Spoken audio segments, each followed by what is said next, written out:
Alrighty, I believe we are live, so we will go ahead and get started here. Hello, everyone, and welcome to our webinar series, The Science of Reading is for Everyone. Thank you so much for joining us here today.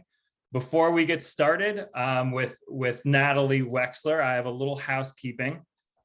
Today's webinar will be recorded, and we'll be emailing all of you out with a link tomorrow, so you can rewatch it at any time. If you have to miss any part of the webinar today. In addition, as part of that email, everyone here with us today will receive a certificate of attendance in that follow-up email. So please make sure that you are on the lookout for that. Today, we have a live closed captioner with us. So if you want to access those captions at any time, make sure to click the closed captioning button in the bottom tray of the Zoom here. And you'll be able to see closed captions of everything that is shared here today. Now, throughout the webinar, if you have any questions, please do us a favor and pop those questions in the Q&A, and we'll try to get to them at the conclusion of the session after Natalie has done with her presentation for us today. We also welcome any comments in the chat as we go along today. So questions in the Q&A box, but if you want to tell us how we're doing or any comments, please feel free to put them in the chat anytime. To start out with the chat, let's find out where everyone is joining us from here today, and maybe your role in education if you want to share with us. Now, while you are typing, I see lots. Good morning from Taiwan. Welcome, Joe. Utah, New Mexico, New York. Seems like all over not only the country but the world. So that's so awesome. Thank you all for joining us here today. There's probably already been more than half of the 50 states sharing the chat so far. That is awesome. Just a quick reminder for what you are joining us, or just a quick reminder, while you do type those answers, you're joining us here today to hear Natalie Wexler on the latest on the knowledge gap, but this is not the last webinar in the webinar series. There are still several more webinars to come. Next week, we are welcoming Dr. Jan Hasbrook to talk about her experience using the science of reading to teach students with dyslexia. And then later on in March, we have educators from all over the country to share their experiences in the shift to the science of reading. And we also have great sessions on the science of reading for middle schoolers, as well as the science of reading for preschool students. So lots of great webinars to attend. So make sure that you visit amplify.com/SOR-everyone, and I'll be sure to put that link in the chat in just a moment to learn more about that webinars. But what you are here for today is Natalie Wexler, and we are so incredibly excited to have Natalie with us today. Natalie is, of course, the author of her wonderful educational book, The Knowledge Gap, The Hidden Cause of America's Broken Educational System and How to Fix It. If you have not read The Knowledge Gap yet, I do have some great news. BookPub is running a promotion from February 22nd through March 8th to get a digital version of The Knowledge Gap for only $1.99. So information on that promotion is available on Natalie's website. And again, I will post that link in the chat in just a moment here. So you can, if you have not read The Knowledge Gap yet, or if you've read it and loved it and want to share with any friends, family, colleague, it's again a wonderful read. You can get a digital version coming up next week for just $1.99. So Natalie here is going to be discussing the latest on the knowledge gap. And the last 3 years since her impactful book, we've experienced a lot of change and disruption in the education world. And it's made effective teaching paired with high quality educational curriculum more important than ever. And today, Natalie will talk to us about how knowledge building curriculum has been shown to boost reading comprehension and how cognitive science may actually conflict with a lot of common classroom practices. A little bit more about Natalie, if you would like to learn a little bit more, if you've read The Knowledge Gap. So in addition to The Knowledge Gap, Natalie is the co-author with Judith C. Hochman of The Writing Revolution, a guide to advancing thinking through writing in all subjects and grades, and a senior contributor to the educational channel on Forbes.com. She has a newsletter, Minding the Knowledge Gap, on Substack, and that is available for free. So please feel free to check that at any time. And then in addition to her novels and her newsletter on Substack, Natalie's articles and essays on education and other topics have appeared in numerous publications, such as the New York Times, the Washington Post, the Atlantic, the Wall Street Journal, MIT Technology Review, the American Scholar, and many, many others. She's also spoken on education before a wide variety of groups and appeared on TV and radio shows, including The Morning Joe and NPR's On Point and 1A. She holds a bachelor's degree from Harvard, a master's degree from the University of Sussex in UK, and a Juris Doctor from the University of Pennsylvania. In addition to her work in educational writing, she has worked as a reporter, a Supreme Court law clerk, an attorney, and a legal historian. So again, we are so incredibly excited to have Natalie here with us today. Without further ado, Natalie, welcome. Well, thanks so much, Bill. I am delighted to be here. And I'm going to go ahead and share my screen because I got a lot to cover. Let me just get this. There we go. So as Bill mentioned, I'm going to talk about some of the research that has come out on the relationship between knowledge building and reading comprehension since I finished writing the book. And there's some very encouraging stuff that I'll get to, but I want to start by talking more generally about scientific research, and particularly as it relates to reading. Because, you know, there's a lot of evidence out there, and sometimes it seems like just about anything in education can claim to be evidence-based. But some of this evidence, you know, some of these studies seem to contradict each other. It's really hard to make sense of it all sometimes. It can be really overwhelming. And especially if you're a busy teacher, it can be a lot to wade through. You know, reading studies is not necessarily fun, but I've done a lot of that because I have more time than the average teacher. So I've really kind of tried to sort all of this out, and that's what I want to start out by sharing. So there are at least, let's say, two kinds of evidence when it comes to educational interventions or practices. And one could be called sort of ethnographic or observational evidence. And ethnographic is sort of a term borrowed from anthropology. So some studies you'll find are kind of just, you know, going into a classroom and like watching and seeing what's happening. And those tend to be more like case studies with small sample sizes, just maybe a few kids, and maybe there'll be interviews, teachers. And so it's more, you know, the emphasis is more on qualitative evidence rather than quantitative.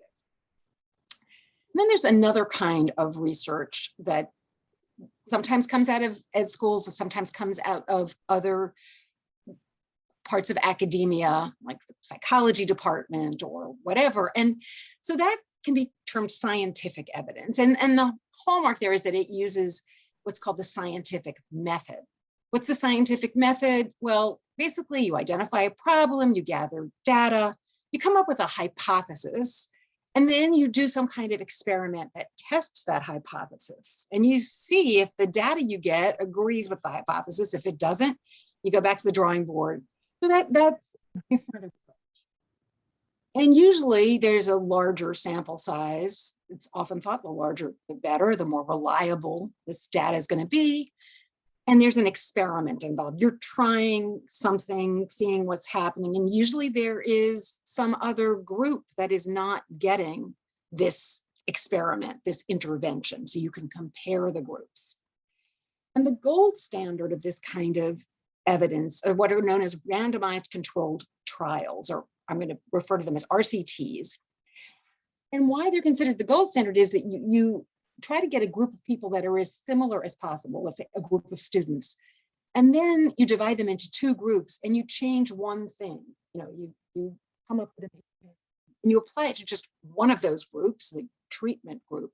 The other group is the control group. And if you see a difference in the results between those two groups, and you have enough of a sample, then that can indicate that what you did in that treatment group caused the result, the difference you're seeing. So it's not just correlation, it's causation.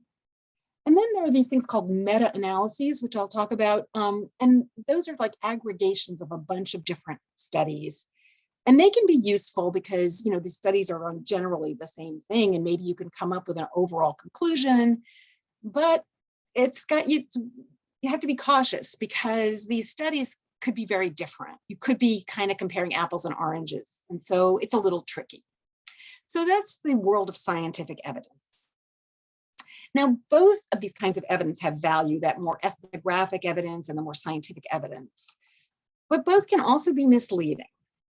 And when it comes to reading instruction, observation can actually be very misleading because it can look like kids are, say, learning how to decode or learning how they're mastering comprehension skills, but we can't see inside their brains. We can't really see what's happening. And so we don't know whether this really is a change. Is this something that's going to continue? Are they going to be able to decode words 4 years from now or find the main idea of a passage in high school? We don't know. And often what it looks like kids are learning, they're not. And the results are not apparent until years later. And so a first grade or a second grade teacher may not actually see what happens down the road. We do need to rely on scientific evidence for understanding what's working with reading. But there are two things to bear in mind when we look at these scientific studies. I mean, there are more than two things, but the two things I'd like to highlight are, first of all, how long did a study last? And second, what was an intervention being compared to? These are really important, and these often get lost in the discussion. So another thing that makes reading comprehension evidence particularly tricky is that there have been two sort of different tracks of research that rarely have overlapped. On the one hand, we've got a bunch of studies on comprehension strategy instruction, monitoring your comprehension, asking questions as you go along. And on the other hand, we have evidence on the role of background knowledge in comprehension. And these, as I mentioned, they've been pretty separate, but they actually need to be considered together. And the only place they've really overlapped is that there's a strategy of activating prior knowledge. In fact, you might say all strategies have to do with activating prior knowledge, but they don't tell you what to do if you don't have relevant prior knowledge to activate. So that's another complication to bear in mind. But let's take a look now at this body of evidence on comprehension strategy instruction. So there are lots of studies, hundreds of studies on strategy instruction showing positive effects from it on reading comprehension. But there are a few caveats here that are really important. So one is, most of these studies lasted 6 weeks or less.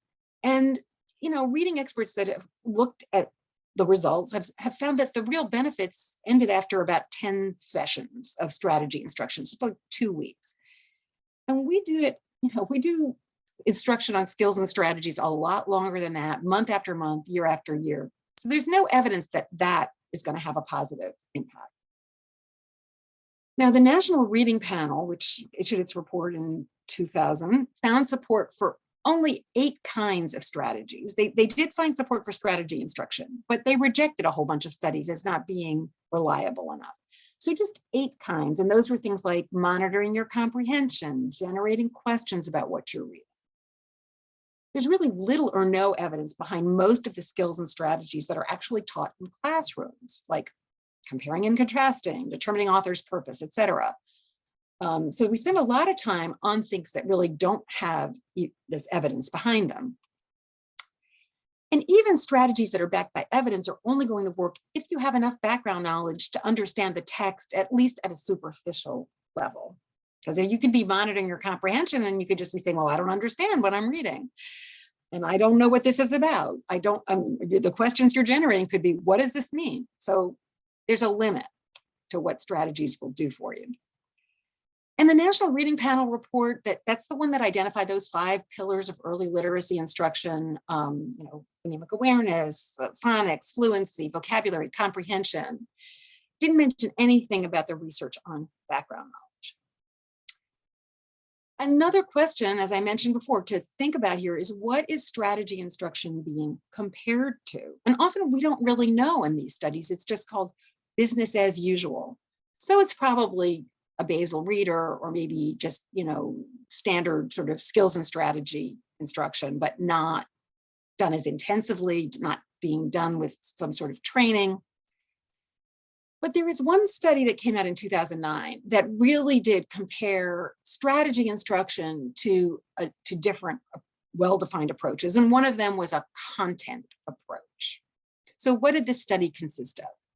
Well, it lasted for 2 years, which is an unusually long period of time, 2 different groups of 5th graders, total of 235 students in 6 classrooms, so pretty good sample size. And those kids were divided into 3 groups. One got evidence-based strategy instruction. One got this content approach, which I'll describe in a minute. And then there was a control group that was basically just getting a basal reader. And in the second year of the study, they were able to randomly assign kids to each of these groups. The content group, the teacher would read aloud. They were all reading the same texts, but the content group got questions, very open-ended questions like, how does all this connect with what we read earlier? Or, what is all this about? And the findings were that this content-focused group had, first of all, richer classroom discussion, better comprehension on most measures, not dramatically, but better comprehension, and better retention of information. So that's interesting, right? The strategy instruction did not seem to help with comprehension here. So why might that be? Well, Margaret McKeown, who was one of the researchers, she said in an interview, and it's also in the study, maybe it was that kids didn't have to go through this routine of thinking of a strategy, I have to make an inference, and they had more brain power just focus directly on the meaning of the text. So that's an important thing to bear in mind here. A couple of other things. Should these comprehension strategies be taught using content that's familiar to students? Now, that hasn't been a common practice. It's sort of a random bunch of topics. Some might be familiar, but that hasn't been the focus. And it's actually been argued. There's a blog post by Tim Shanahan, as a leading reading expert, saying, well, really, these strategies are designed to help readers with content that they don't have background knowledge for. So they should also be taught in using texts for which readers don't have background knowledge. Well, he didn't really cite any evidence for that. I think that was just sort of, his conclusion. But there's evidence that students do learn strategies better when instruction is embedded in content that they're familiar with. So I have not been able to do a huge literature search. I don't have research assistants, and I don't have access to things that are behind paywalls, really. But I did find this study back from 1995, the effect of prior knowledge and metacognition on the acquisition of a reading comprehension strategy. So are these kids learning a strategy? This study was 45 4th and 5th grade boys who were both poor readers and experts on baseball. We're going to hear about baseball again in a minute, but baseball experts. They got 2 sessions of strategy training, not a lot. It was teaching them to ask why questions about what they were reading. So one of these groups, remember, these were all baseball experts, these kids. One group was trained using baseball stories, familiar content. The other was trained using non-baseball sports stories. And then they were all given sports stories to read, mixture of baseball and non-baseball. Those who learned the strategy in the context of baseball used the strategy more. They were more likely to be asking themselves these why questions. So they actually were perfectly able to acquire this reading comprehension strategy. They did it better. So why do you think this was? Well, the researchers speculated that the use of familiar materials allowed them to read and comprehend with more automaticity, leaving more capacity for strategy acquisition. So if you've got two unfamiliar things you're trying to do at the same time, a new strategy and new content, you just don't have as much brain power to devote to either one of them. You may not learn the strategy as easily. And that's an important point. It's going to come back. So that's another thing to bear in mind. And second thing, or third thing really, should strategies be taught separately from content area subjects? Now, again, this is not something that's really been questioned. We've really just done this. We do it in reading class or read the reading block, and we don't really do it in social studies. So it's common practice. But again, there's evidence that strategy instruction can be highly effective when embedded in the content of the curriculum, like social studies. So this is a study that was done in 2011, improving student comprehension of social studies text. Again, this strategy was getting students to ask themselves questions. It was a randomized experiment involving 57 seventh graders with a range of abilities. So one group got this strategy instruction over 3 days, just an hour total, really, of strategy instruction. And they used the social studies textbook that the class was using. The other group used the same textbook, but did not get the strategy instruction. And the chapter they were using was about the presidency of Jimmy Carter. So the group that got the strategy instruction, 88% of them said that it's helped them with retention.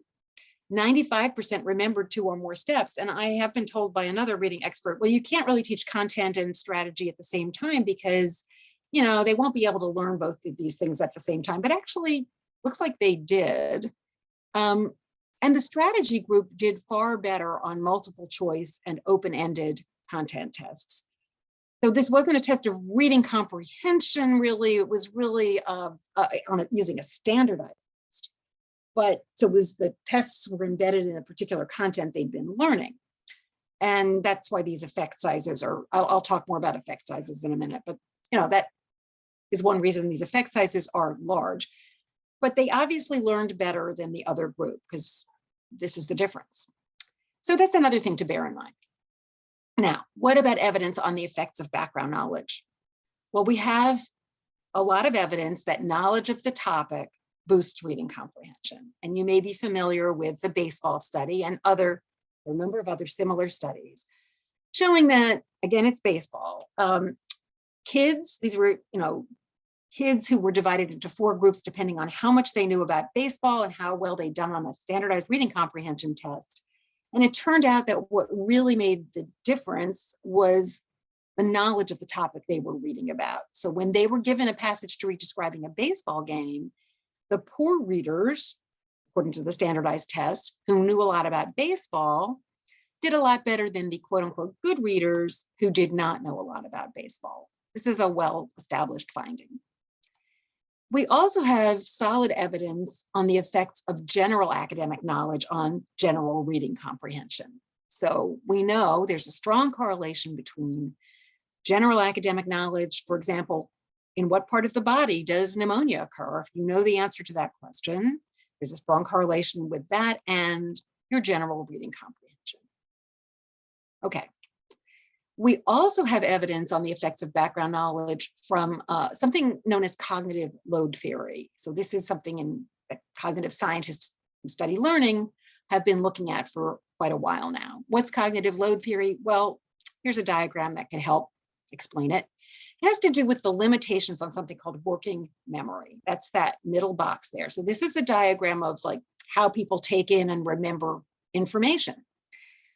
And working memory is that aspect of consciousness where we are taking in and trying to make sense of new information, but it's very limited. It can only hold maybe 5 things for 20 seconds. If you're juggling too many unfamiliar things in working memory, you don't have the capacity to understand or retain them very well. The way around that is through that box to the right, long-term memory. The more relevant information, vocabulary you have stored in long-term memory, if you can just withdraw that information when you need it, you have more capacity in working memory to understand and retain the new information. So that's the theory. And it translates into having more background knowledge, whether it's of the topic or academic knowledge and vocabulary, gives you more capacity to understand new information when you're reading about it. Now, it is a theory, cognitive load theory, but it has been tested on thousands of school children around the world in experimental studies. Now, most of those studies have been in math, so it really hasn't penetrated the world of, reading and reading comprehension as much as I think it should have. But this applies to any learning and applies to reading comprehension just as strongly as to anything else. So we've got all of that information. And if reading comprehension is inextricably linked to knowledge, we also have a lot of evidence about how to build knowledge from cognitive science. And that becomes important. So, and a lot of what scientists have come up with about how to get that information into long-term memory actually contradicts what a lot of teachers learn during their training or during PD or whatever. So what are some of those findings that are important for teachers to know? Well, one is when students don't know much about a topic, explicit instruction or storytelling, reading a narrative that conveys information, works better than inquiry, discovery, hands-on projects, because there's just too much going on in working memory. If you're building a volcano or something, you might remember how much fun you had building the volcano. You might not remember what the teacher actually wanted you to. Just too much going on in working memory. Quizzing students on information makes it easier to retrieve. Sometimes you hear, well, you don't have to waste time quizzing students on names, dates, things like that. But actually, that's what's going to get that information into long-term memory. It's going to make it easier for them to analyze it if they've got it there, if they've got it stored there. And that quizzing, that retrieval practice, as it's called, makes the information that's in long-term memory more easily accessible.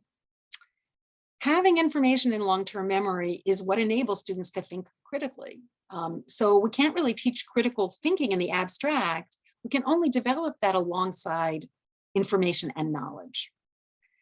And lastly, some difficulties are actually desirable. So it's not that we just want to eliminate cognitive load, which is that burden on working memory, because scientists have also found that without some effort, without some burden, there is no learning.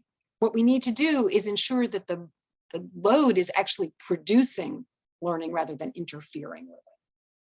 So for example, if there's a diagram in a textbook, but the explanation of the diagram is on another page that students need to turn to, that is extraneous cognitive load. That's going to interfere with learning. But we do want students to expend effort on figuring out what the diagram says. Okay, so that's a quick tour through cognitive science.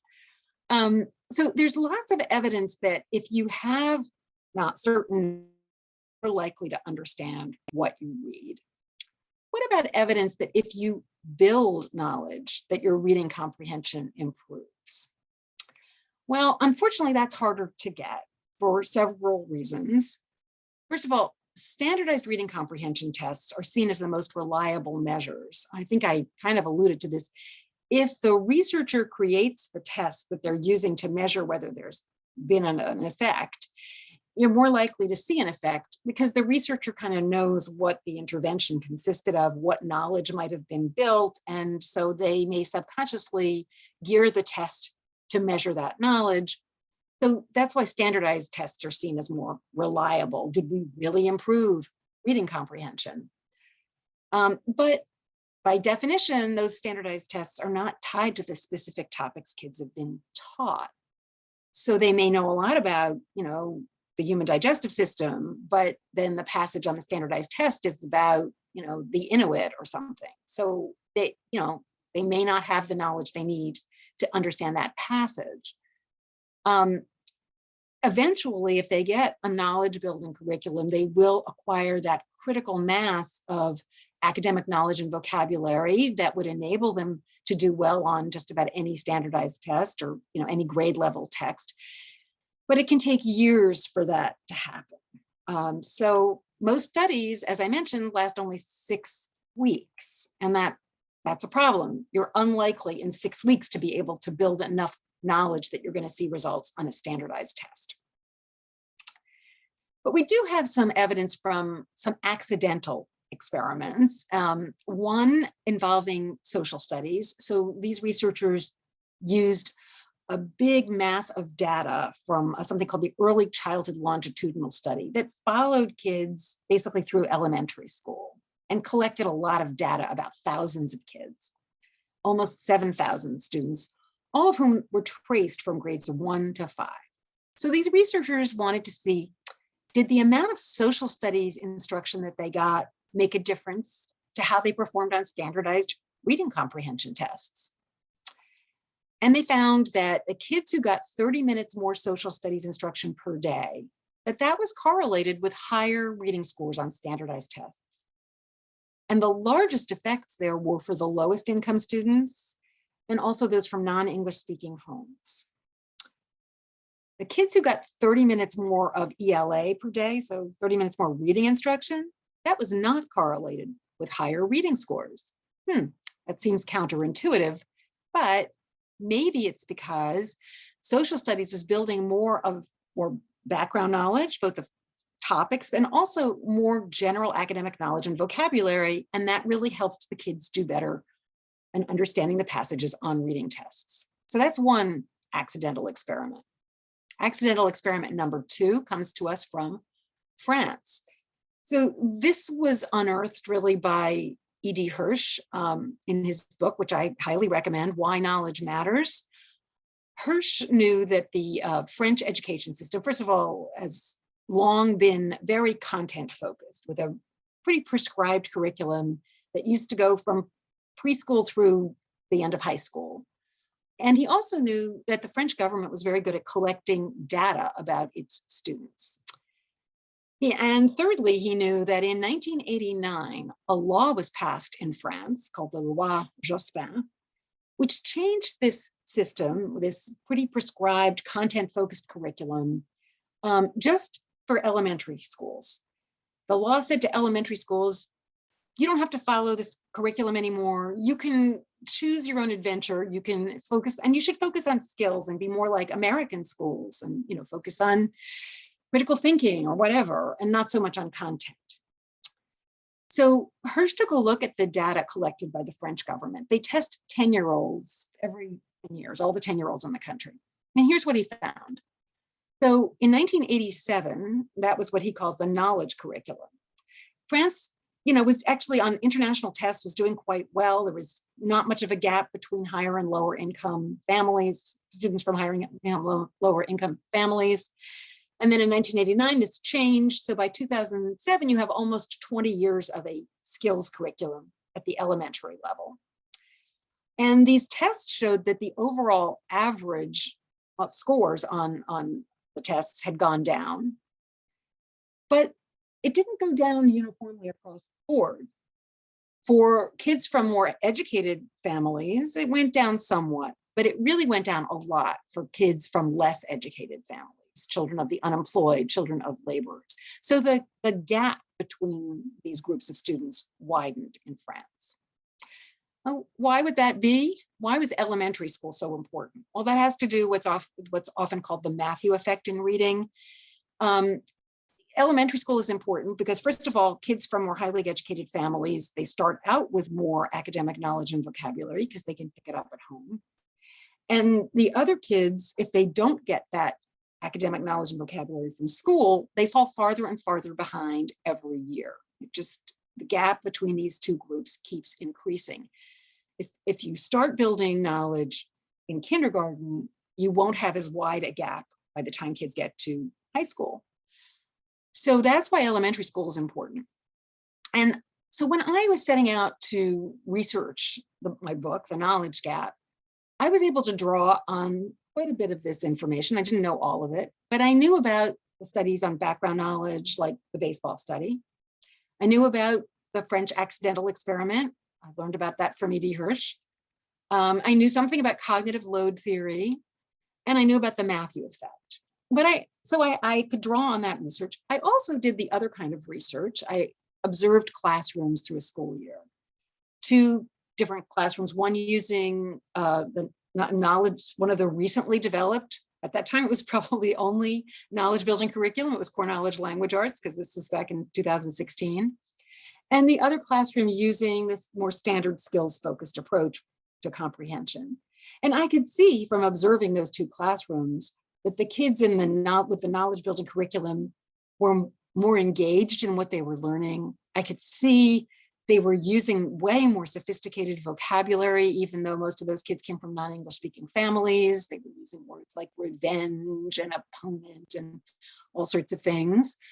But I couldn't see whether that was going to last. And I also, frankly, didn't know.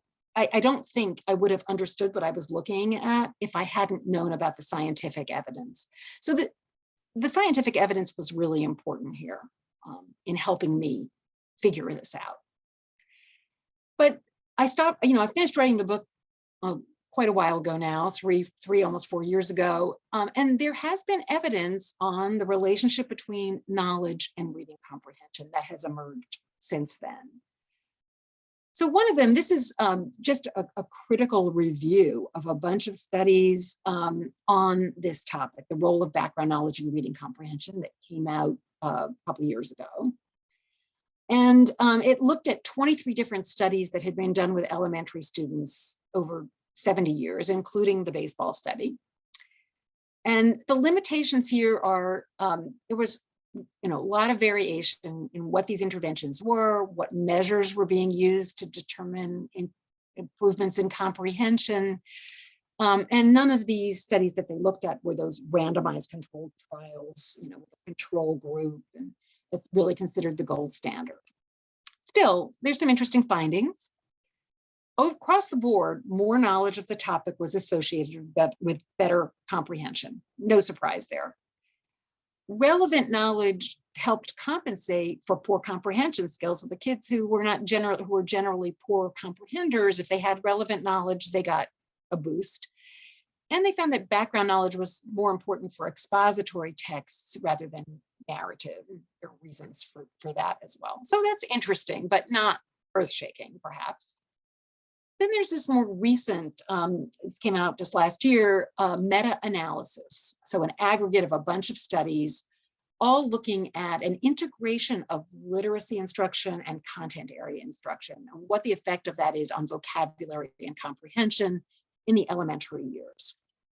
So they looked at 35 quasi-experimental studies lasting, and here's like a lot of variation here, right? 3 days to 1 school year. So to some extent, this is apples and oranges, but all of the interventions used reading and sometimes writing to cultivate knowledge of science and maybe sometimes social studies while building vocabulary and comprehension. So what did they find? Well, they found statistically significant effects for comprehension on standardized tests. It's a 0.25 effect size, but not for vocabulary or content knowledge on the standardized tests. Much larger effects, as you would expect, on the tests developed by researchers for these things, and also for content knowledge.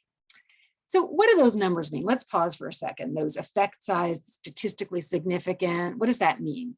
Well, statistical significance means the difference between groups is probably not due to chance, but it still could be a pretty small difference. It might not be significant in the common sense of that word. So what we really want to look at is the effect size. How big was the difference? Was it a Chihuahua or was it a Great Dane? So how do we determine that? What's a big effect size? Well, in the social sciences generally, 10 is small, 30 is medium, and this is 0.30. So we're under 1 here.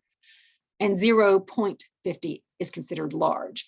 But then when we're talking about reading comprehension and language, and when we're specifically talking about curriculum interventions, as opposed to like after school tutoring or something, it's harder to see a big effect size. So for those things, for large randomized controlled trials of curriculum interventions as measured by standardized tests, 0.01 is about average for an effect size, very small. And so let's look again at that, what wasn't all randomized controlled trials, but that meta-analysis I just mentioned, when they looked at standardized tests, they found 0.25 effect.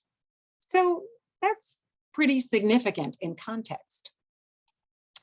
Now, there are two recent randomized controlled trials of kindergartners that have come up with some interesting findings.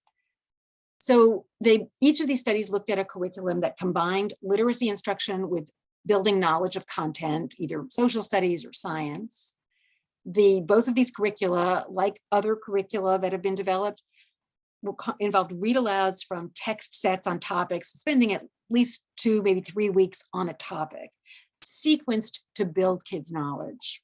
And the class discussion focused primarily on the content, with sort of strategies used in service of acquiring that knowledge and vocabulary that was being built. And both curricula also covered foundational reading and writing skills. And both studies lasted just a year or less. So what did they find? Well, first study, building content knowledge to boost comprehension in the primary grades. This was a randomized controlled trial of about, there were 2 of them actually, 1,200 students, so large sample size. And the curriculum that they looked at was core knowledge language arts. Now, it only lasted 1 semester, this particular study. So they only got the first half of the kindergarten curriculum. And that's what CKLA covers, at least the version that I found online. And so the findings on the researcher-created measures, there were large effects on vocabulary and social studies knowledge. On the standardized measure, there were significant effects for expressive vocabulary, 0.06, and science knowledge. Now, that may not sound like much, but one of the researchers, Sonia Campbell, said, actually this was on the Science of Reading podcast, I believe, that the results were quite remarkable. They had not expected to see these kinds of results till at least first grade. So that's one study. Second study, this one's called Integrated Literacy and Science Instruction in Kindergarten, Results from the Efficacy Study of Zoology 1. And this was even larger, about 1,500 students. And this was in a particularly important high poverty population. So kids who were probably not picking up a lot of academic knowledge outside school. This was in Philadelphia, the Philadelphia public schools. And this curriculum covered zoology, ecology, and entomology. And the intervention lasted a whole school year, but it took the teachers, a few months maybe to get up to speed on the curriculum. So it was more like a semester. The findings. They found an effect size of 0.17 on standardized reading comprehension test. That's bigger than that first study. And they found that the boys benefited more. And they found an effect size of 0.32 on motivation to read, which is interesting. And the kids who got this curriculum were significantly more likely to be seen as strong students in first grade, also encouraging. Now, a caveat here about kindergarten studies. It is important to start building knowledge in kindergarten because remember the Matthew effect, but kindergarten level reading comprehension tests don't assume much academic knowledge and vocabulary. It's not like an 8th grade reading comprehension test, so it's going to be easier to see results. And if students don't continue to get a knowledge building curriculum, those gains are probably going to disappear at higher grade levels, certainly by 8th grade. So it's important to start early, but it's equally important to continue with this kind of a curriculum.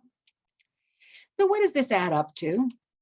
Well, remember, the average effect size for one of these randomized controlled trials on a standardized measure of reading comprehension or vocabulary is only 0.01.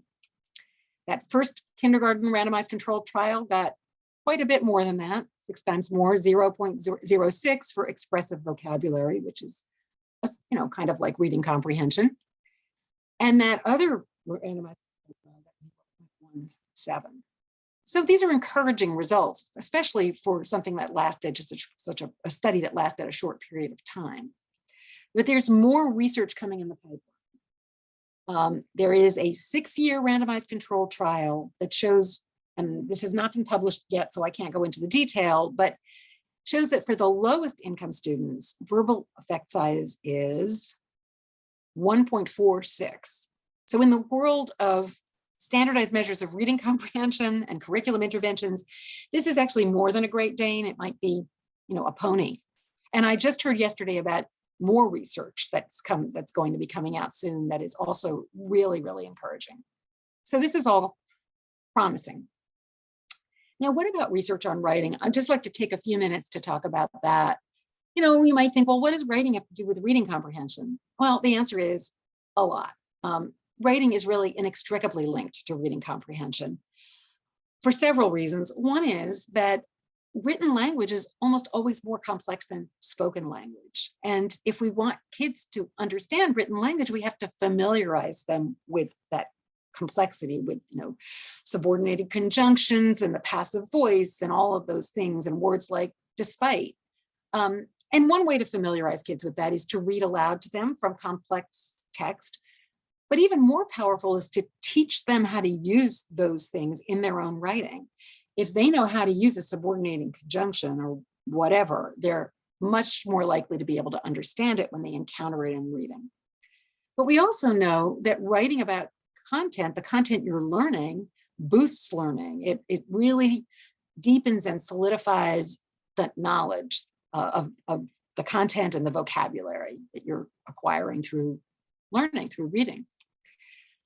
But it's generally taught, as reading is, separately from content area subjects. It might be having kids write about their personal experience, or there might be a separate writing curriculum. And that's unfortunate. There's also much less research on writing than on reading. And that's true, even though writing is a lot harder than reading. We just don't have much research compared to reading. However, the research that we do have shows a few things. One is teaching grammar and conventions in the abstract doesn't work. Rules doesn't carry over to students' writing, but teaching those things in the context of student writing does work. And that's what many students actually need, most students. Teaching writing strategies can help. There is research on that. So things like planning, revising, editing. And we also know that writing imposes a really heavy cognitive load. As I was saying, it's harder than reading. It imposes a heavier cognitive load than reading. But there's a puzzling gap in the research on writing. So remember, we know that writing is hard.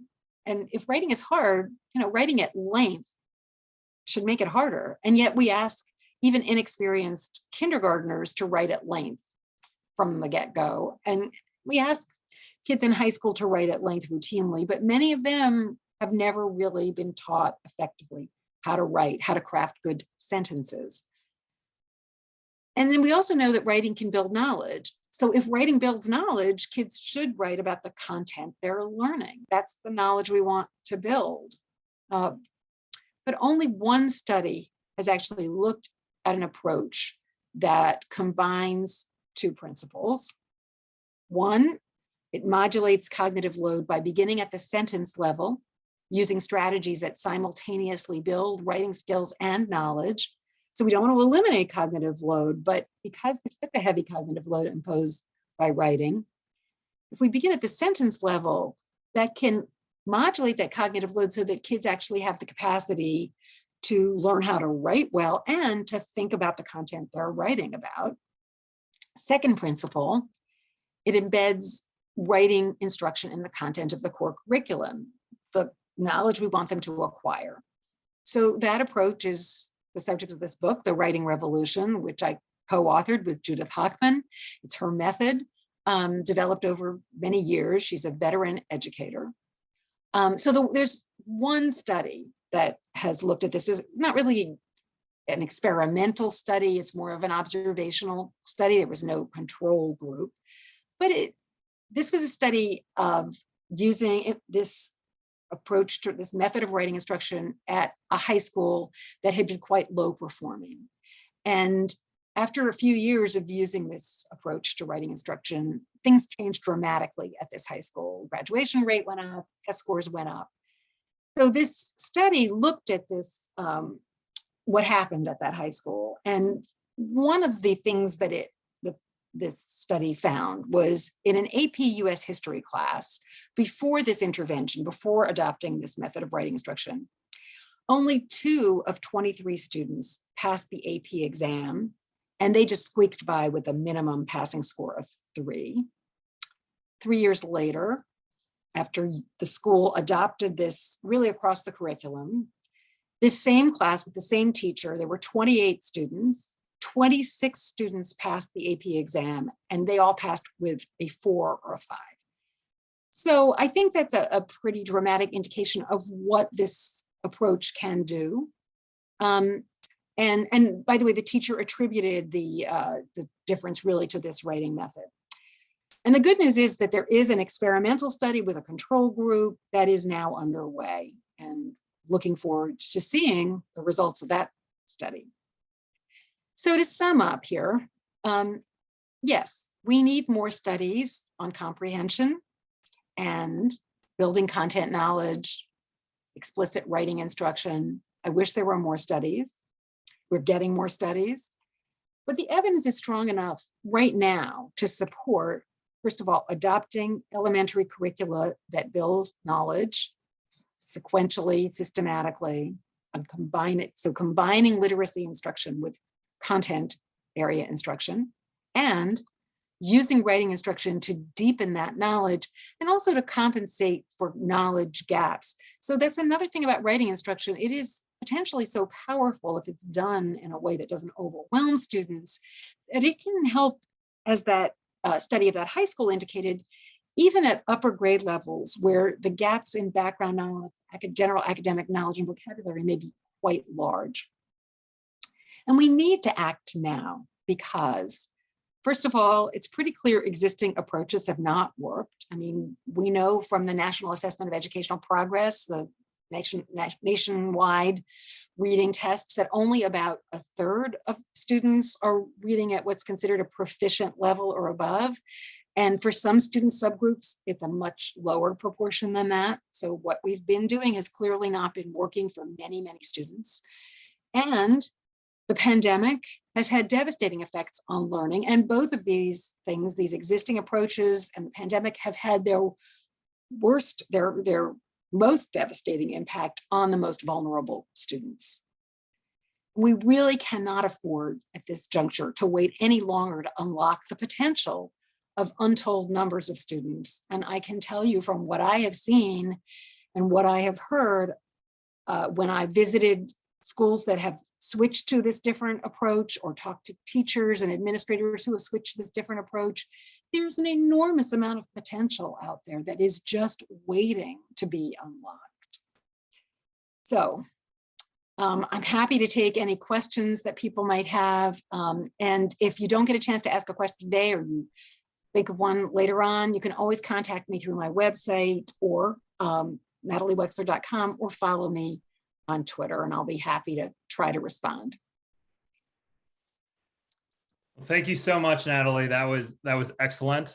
And I hope that everyone joining us here today from at least 42 states and at least 7 countries. Some of you have joined us from places that's either very, very late or very, very early. So thank you for your commitment to be here today. But I hope you all have enjoyed the session as well too. We still have a few more minutes here for some Q&A. Natalie, if you would join us for some Q&A here. I'll try to get to them in the order they came in. The first one is from Joseph Cosgriff. And Joseph, if you don't mind, I will just summarize your question. Natalie, did you come across any research on curriculum-based measures assessments in terms of reading comprehension? Well, that term curriculum-based, I've recently become familiar with that term, and I think it refers more to having kids, it's not really tied to any of these curricula that are building knowledge. It's more about having kids read a passage and seeing what their fluency is like and how well they're decoding and maybe testing their comprehension on that passage. So I would say, to the extent that those measures are standardized in the sense that the passages you're using to test kids are not related to the knowledge that has been built through the curriculum, we have to be really careful about testing reading comprehension in that way. You can certainly test, and you should test, decoding and to some extent fluency with standardized measures, But with reading comprehension, what you're purporting, what the tests are purporting to measure is how well kids have acquired skills like finding the main idea or making inferences. And those are not generally applicable skills. It's going to vary a lot with kids' background knowledge, especially if they have not had a chance to acquire a lot of general academic knowledge and vocabulary. So I would say a better guide to whether a particular approach to knowledge building or reading comprehension is working is to use a measure that is actually grounded in the substance of the curriculum. Our kids have they understood that? You can also give them maybe, it doesn't have to be limited to things they have already read or heard read aloud. You could also test their comprehension of a text they may not have seen before, but is on a topic that they have acquired knowledge and vocabulary about. And I think that's going to be more reliable. Thank you, Natalie, and thank you, Joseph, for submitting that question. Beth asks about what's next. And instructing teacher candidates about background knowledge and the knowledge gap, she often struggles with what's next, impressing upon them the importance of the shift, but based on how they can help students within the school year with factors such as no time for content area instruction, such as social studies and science. So any information to share with Bethany on what's next? Well, I do think that, the curricula that combine literacy and content area instruction is sort of an end run around those time limitations. You'll often see in a schedule, oh yes, we're going to do half an hour twice a week on social studies or science, which is ridiculously little. But teachers don't even get to that because there's a pressure, to spend more time on reading and math. So ideally, I would say if I were running a school or running the world, I would put time in the schedule for social studies and science and reading, et cetera. But if that's not possible, I'd say definitely to adopt one of these knowledge building curricula, kids are going to be getting a lot of that knowledge. It's going to be effective. If you're talking about how to convince skeptical teachers or administrators how to adopt one of those knowledge building elementary literacy curricula, I think telling them about the science is important, but it may not be enough. And I do think that actually ideally seeing one of these curricula in action and maybe a district that's not too far away or over Zoom, go to a district that has been implementing one of these curricula for at least a year and doing a good job, hearing from teachers about how much they like it, how it's changed what they're doing and how students are engaged, all of those things I think can be really powerful. That's great. Thank you, Natalie, and thank you, Bethany, for the question. I do believe that answered another question of when evaluating potential ELA curriculum for K-8 schools, what do you look for? So hearing from districts around you or similar districts can be very helpful. I do want to put in a shameless plug to a customer roundtable for Amplify CKLA. We do have coming up as part of this webinar series later on in March. So I think we might have time for one more question from Laura McManus. Do you recommend a spelling component within this type of instruction? Well, yeah, I think spelling instruction has been unfortunately overlooked. I'd say that goes along with foundational skills to some extent. I think it's, I'm not an expert really in that area, but I do know that it's very helpful to be teaching spelling along with phonics and letter sound correspondences.